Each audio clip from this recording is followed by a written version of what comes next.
lagi tidur di kereta, tapi kalian perhatiin baik-baik, di belakangnya itu ada maling yang dari tadi ngambilin duitnya dia. Bahkan gak hanya duit aja, handphone semuanya juga diambil sama maling ini. Sampai ketika pacar dari cewek itu lagi nyari-nyari barangnya dia yang pada hilang, si maling masih sempet-sempetnya ngambil laptop dari cowok ini. Untungnya di belakang ini ada penumpang yang melihat itu semua, dan bahkan penumpangnya langsung aduin itu ke cowok yang ini.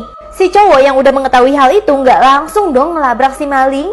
Dia malah pinter banget, dia langsung manggil polisi untuk menjebak si maling. Dan ketika polisi datang, si maling ketahuan deh kalau dari tadi dia itu mencuri semua barang pasangan ini. Malu banget gak sih? Raja ini jatuh cinta sama sebuah bunga. Jadi awalnya si Raja melihat ada tulip warna merah benar-benar cantik banget. Semenjak saat itu si Raja obsesi, dia mengganti semua bunga di kerajaannya dengan bunga tulip itu. Bahkan lama-kelamaan obsesinya menjadi tidak sehat. Dia tidak terima kalau ada orang yang megang bunga tersebut. Bahkan kalau ada kupu-kupu yang menghinggap di bunganya, dia bakal langsung matiin si kupu-kupu tersebut. Itu ngebuat akhirnya bunga tersebut tidak subur dan malah hitam semua. Pelayannya pun mulai takut sama obsesi Raja ini. Raja ini gak mau diganggu, cuman mau hidup bersama bunga tulip itu. Sampai akhirnya bunga tulip itu berubah menjadi setan yang serem banget. Karena si bunga tulip itu kesel dia itu gak pernah dirawat sama Raja ini. Besoknya si Raja pun ditemukan meninggal dengan memegang bunga tulip terakhirnya. Cewek ini sebel banget karena dia itu terlalu pendek, jadinya dia sering diketawain dan dianggap remeh sama teman-temannya. Bahkan kalau dia ngaca aja, seringkali kaca itu ketinggian sehingga dia nggak bisa ngelihat mukanya sendiri. Gak hanya itu aja, kalau lagi nyetir dia juga harus pakai bantal supaya bisa melihat ke depan. Dia merasa masalah hidupnya itu terjadi karena dia itu memang terlalu pendek. Bahkan kalau ketemu temennya yang tinggi, dia itu dipeluk-peluk kayak boneka doang. Tapi akhirnya dia sadar kalau sebenarnya orang tinggi juga punya permasalahan sendiri. Kayak mereka itu sering kejedot, tapi kalau orang pendek gak pernah kejedot sama sekali. Dan dia pun akhirnya mensyukuri apa yang dia punya. Kalau kalian termasuk yang tinggi atau yang pendek nih, komen ya. Bocil ini setiap hari pingin banget terbang, saking pinginnya dia sampai loncat dari genteng yang membuat tangannya patah. Tapi usahanya nggak berhenti sampai di situ. Dia pun naik sepeda supaya dia bisa terbang, tapi tetap aja dia malah masuk rumah sakit lagi karena kakinya patah. Dia pingin banget bisa terbang dan melihat dunia dari atas itu. Akhirnya dia masih berusaha nih untuk loncat dari tebing, tapi ayahnya menghentikan bocil itu kali ini. Si ayah malah udah menyiapkan balon yang super banyak supaya bocil ini benar-benar bisa terbang.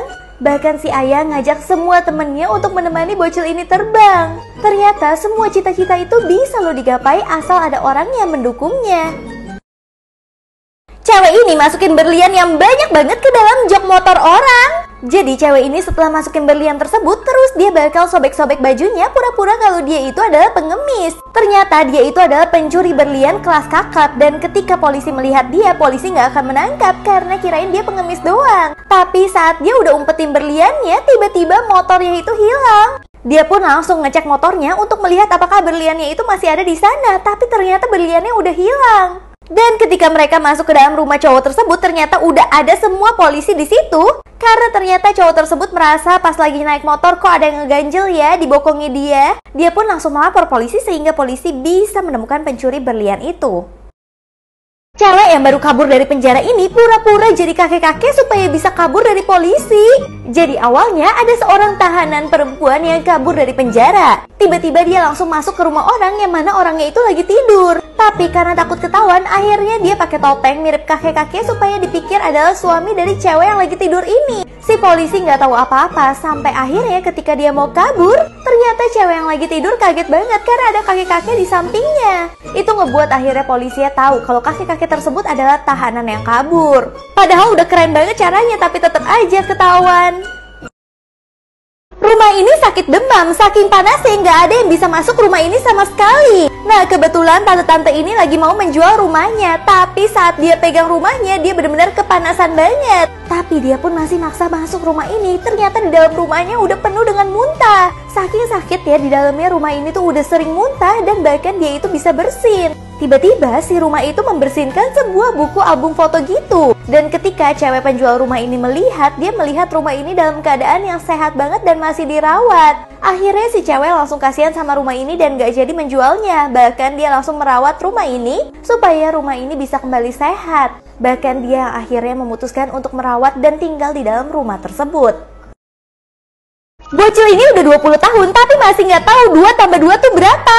Jadi bocil ini tuh kembar, kakaknya itu pintar banget matematika dan bocil yang satu lagi itu bener-bener bodoh banget matematikanya. Semua lambang-lambang matematika akan dia jadiin gambar-gambar jadi kayak lucu-lucuan. Bahkan kalau ngelihat angka 2 dia itu melihatnya seperti ikan dan 4 itu dia melihatnya seperti perahu. Jadi bocil yang baju pink kerjaannya cuma menggambar aja, nggak bisa matematika sama sekali. Itu ngebuat kakaknya benar-benar kesel banget sampai tiba-tiba saat mereka lagi berantem, mereka saling pegangan tangan. Akhirnya si kakak mengetahui kalau bocil ini memang suka banget hal-hal yang berbau seni dan menggambar. Dan si kakak suka banget belajar. Jadi setiap orang tuh berbeda-beda, nggak bisa disamain. Setiap cewek ini pusing, satu keluarga selalu pura-pura jadi dokter. Yang pertama saat dia pusing adiknya tahu, adiknya bilang dia itu stres. Dan yang kedua ibunya malah bilang dia itu sakit mata karena kebanyakan main HP. Kalau ayahnya bilang dia itu darah tinggi. Tapi yang lebih parah tetangganya bilang dia itu hamil. Gak hanya itu aja, pas dia mau kerja dia naik bajai, ternyata tukang bajainya juga pura-pura jadi dokter dan bilang kalau misalkan cewek ini bakal meninggal karena kena kanker. Jadi hal ini terjadi karena cewek ini setiap sakit tuh gak pernah mau ke dokter. Dia selalu dengerin orang-orang yang ngomongnya tuh asal. Itu semua membuat dia jadi overthinking dan akhirnya dia memutuskan untuk tanya dokter aja deh. Kalau kalian ada nggak yang pernah kayak gini dengerin orang malah jadi overthinking? Bocil ini selalu bantuin ayahnya untuk jualan daging babi, tapi dia itu kerjaannya cemberut terus. Sampai akhirnya ketika ayahnya meninggal, si bocil ini jadi dewasa dong dan melanjutkan kerjaan ayahnya. Tapi dia bingung banget kenapa restoran babinya sekarang sepi, gak kayak pas zaman ayahnya dulu. Padahal dia udah memasak persis banget seperti yang ayahnya ajarkan. Tapi tiba-tiba dia lupa kalau ayahnya itu selalu tersenyum dalam memasak dan dalam melayani semua pelanggannya. Akhirnya dia pun coba deh untuk tersenyum dan dengan hati yang ceria melayani pelanggannya. Dan tiba-tiba pelanggannya merasakan makanan dia jauh lebih enak daripada biasanya. Dia pun baru sadar, dulu restoran ayahnya rame bukan soal rasa aja, tapi gimana ayahnya selalu membagikan kebahagiaan kepada pelanggannya. Seorang ayah kaget banget, anaknya yang masih bocil tiba-tiba pacarnya udah tua bangka kayak gini. Jadi awalnya ada seorang cowok yang ngaku-ngaku adalah pacar anaknya. Pas ayahnya melihat cowoknya kayak preman gini, si ayah langsung mikir kalau anaknya bisa aja jadi dipenjara sama cowok ini. Karena pasti cowok ini akan ngajak anaknya aneh-aneh, tatoan, dan bahkan dikejar polisi karena mencuri. Akhirnya si preman itu nggak dikasih untuk ketemu sama anaknya sama sekali yang masih bocil. Ternyata sebenarnya preman itu cuma ada di halusinasi ayahnya doang. Padahal sebenarnya ini juga adalah bocil cowok yang nggak tahu apa-apa. Tapi karena terlalu posesif, ayahnya suka berhalusinasi kalau anaknya itu pacaran dengan pria yang enggak-enggak.